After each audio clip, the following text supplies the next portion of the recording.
dan Ashworth resmi didatangkan sebagai direktur olahraga baru Man United dari Newcastle. Kedua klub telah mencapai kesepakatan untuk segera melepas Dan Ashworth. Ketentuan perjanjian ini tetap dirahasiakan antar klub. Sebelumnya, Newcastle kurang ajar dan keterlaluan dalam tuntutan mereka selama 4 bulan.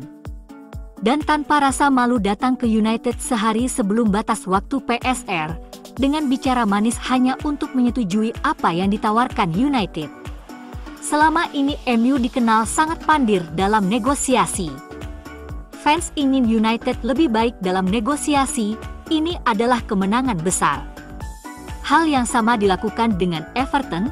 Manchester United telah meninggalkan kesepakatan Jarrad Brandtwaite dengan Everton. United masih tertarik pada pemain tersebut tetapi tidak akan membayar lebih dari 55 juta pound termasuk biaya tambahan. Dan sekarang, Ineos ingin membawa Ralf Rangnick kembali ke MU sebagai kepala rekrutmen. Dia adalah salah satu nama yang sangat mereka pertimbangkan. Sampai kemudian diputuskan memilih Christopher Fifel. Dia akan segera bergabung dengan Manchester United sebagai direktur perekrutan baru mereka. Yang hilang hanyalah izin kerja untuk pria berusia 37 tahun. Mantan direktur teknik Chelsea ini punya banyak pilihan setelah ia hengkang.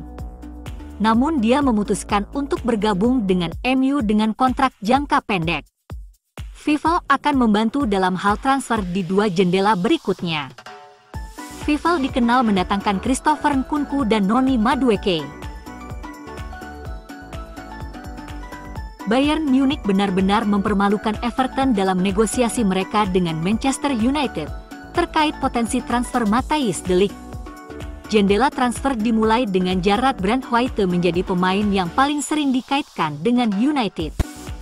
Klub mengajukan tawaran sebesar 35 juta pound ditambah tambahan 8 juta pound kepada Everton yang ditolak. Bersamaan dengan penolakan tersebut, Everton juga mengajukan tuntutan kepada United sebesar 70 juta pound. Meskipun kemungkinan besar United akan mengajukan tawaran kedua pada bursa transfer kali ini, perhatian mereka tampaknya beralih ke bek Bayern Munich berusia 24 tahun, Matthijs de Ligt, yang negosiasinya jauh lebih masuk akal. Bayern jauh lebih masuk akal dengan tuntutan transfer mereka.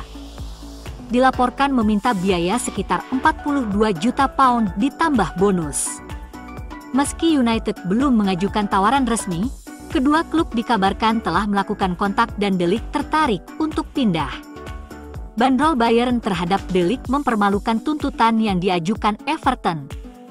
Meskipun bakat Brandtwaite sangat besar, dia bukanlah pemain yang terbukti dibandingkan De Ligt. Karena hanya memiliki 1 musim di sepak bola elit dibandingkan 6 tahun De Ligt. De Ligt telah membuktikan dirinya di panggung terbesar, sementara potensi kepindahan Brandtwaite akan diselimuti ketidakpastian, meskipun Brandtwaite mungkin adalah pemain bertalenta luar biasa yang bisa mendapatkan bayaran sebesar itu di masa depan. Everton benar-benar merasa dipermalukan. Dan Ashworth besok akan terbang ke Jerman untuk memimpin negosiasi dengan Bayern Munich tentang Matthijs de Ligt. Ineos ingin menyelesaikan kesepakatan ini sebelum akhir minggu ini.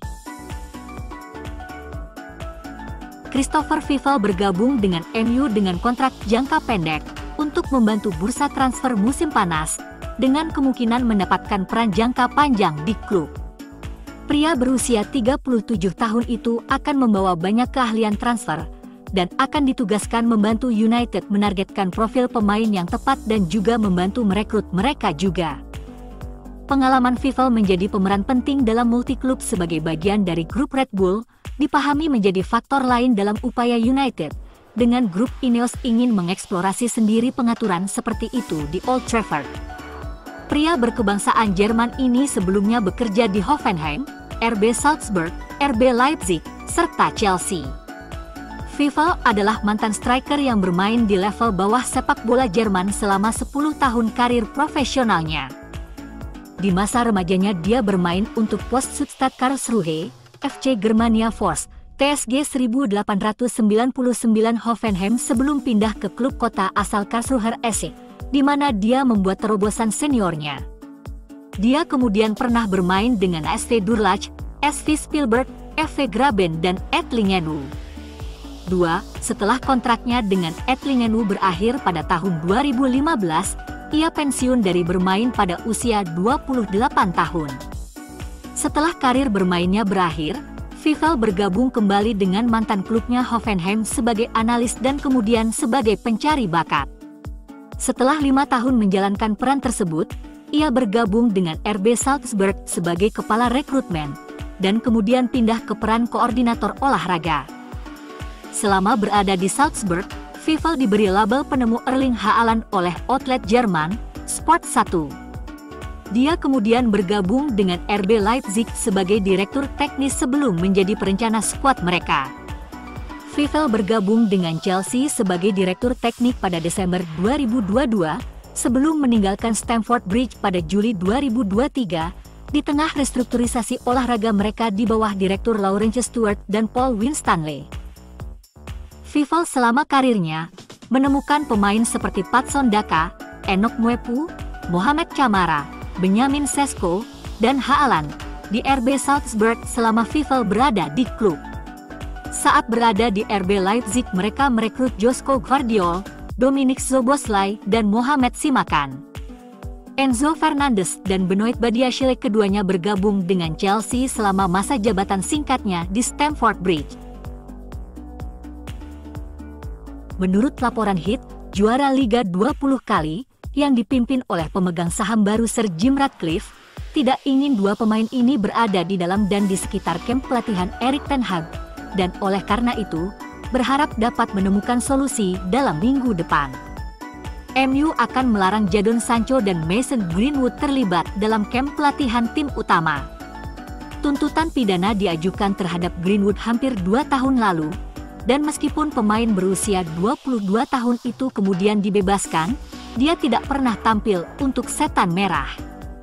Jadon Sancho juga diasingkan menyusul perselisihan publik dengan Ten Hag.